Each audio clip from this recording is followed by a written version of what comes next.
भुरबन में, वहाँ एक जगह मैं ठहरता हूँ, तो असर के बाद मैं थोड़ा बयान करता हूँ मुआशरत पर। तो पहली दफा जब मैं वहां ठहरा, 8वें दिन इमाम मस्जिद की बीवी आई हमारे पास, मेरी बेगम के पास, कि जी बेगम साहब, मैंने आपका और मौलाना का शुक्रिया अदा करना है कि आज मेरी जिंदगी का पहला हफ्ता है मेरे खामिद ने मुझे मारा नहीं, पहला हफ्ता। और 10वें दिन इमाम साहब खुद आ गए, कहा मौलाना साहब हमें पता ही नहीं था जिंदगी कैसे गुजार। कहा मेरे बहनोई ने मेरी बहन की एक दफा टांग तोड़ी, एक दफा बाजू तोड़ा, और आलिम दीन है, आलिम दीन है। हमने जिंदगी में पहली दफा ये बातें आपके मुंह से सुनी कि जिंदगी कैसे गुजार। मेरे नबी हजरत आयशा को लुकमे बना के खिलाते थे, कोई इजहार इश्क था, अल्लाह की कसम इजहार तालीम था, तालीम थी। सिखाया कि जिंदगी गुजारनी कैसे। उनको आटा गूंद के देते थे, चूंकि अभी शुरू शुरू में उनको आटा गूंदना नहीं आता था, तो आटा गूंद के देते थे। और अरब बड़ी बड़ी बोटियां पकाते थे, तो हजरत आयशा बोटी उठा के ऐसे नोचती और फिर रख देती। तो अल्लाह के नबी बोटी उठाकर जहां से हजरत आयशा ने नोचा होता था वहां से नोच नोच के दिखा के खाते थे। मेरे रब की कसम इजहार, ये हमें तालीम दी है कि जिंदगी कैसे गुजारे। फिर बड़े बड़े प्याले होते थे पानी पीने के, छोटे गिलास नहीं, तो अम्मा आयशा रज़ी पानी पी रहे हैं, रख दिया। मेरे नबी उठाकर जहां हजरत आयशा के होंठ लगे होते थे वहां होंठ रख के पानी पीते थे। जिस हस्ती ने अल्लाह को आंखों से देख लिया हो उसको किसी चीज की रग़बत हो सकती है?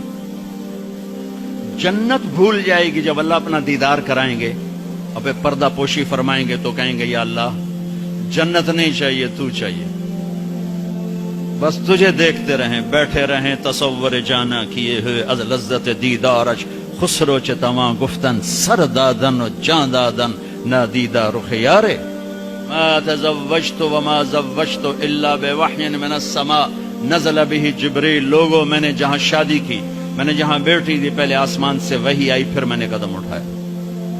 अल्लाह की कसम हमें सिखाने के लिए थी, हाँ, सफर से वापसी हो रही है, ठीक है। आपने साहबा से कहा चलो भाई तेज हो जाओ, वो सारे तेज हो गए, यहां तक के नजरों से गायब हो गए, ठीक। तो अब कौन रह गए? अम्मा आयशा और मेरे नबी।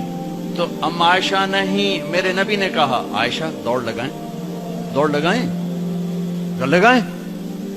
लोग ऊपर, आयशा दौड़ लगाएं, कहा जी लगाएं।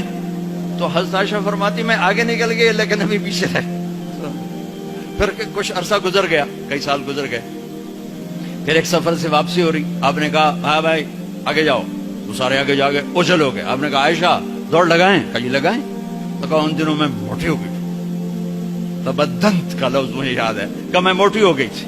तो जब दौड़ लगाई तो अल्लाह के नबी आगे निकल गए, तो आपने कहा आयशा हादिही बितिल का, तू मैं बराबर हो। अल्लाह की कसम जिंदगी समझाने के लिए।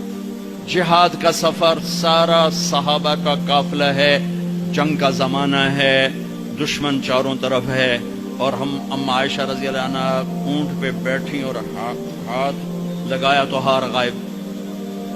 आपने कहा भाई आयशा का हार ढूंढो, सब ढूंढने में लग गए। शाम हो गई, सूरज छुप गया और हार नहीं मिला, और उसके बाद तलाश बंद हो गई, अंधेरे में कहां मिलेगा। अब क्या हुआ?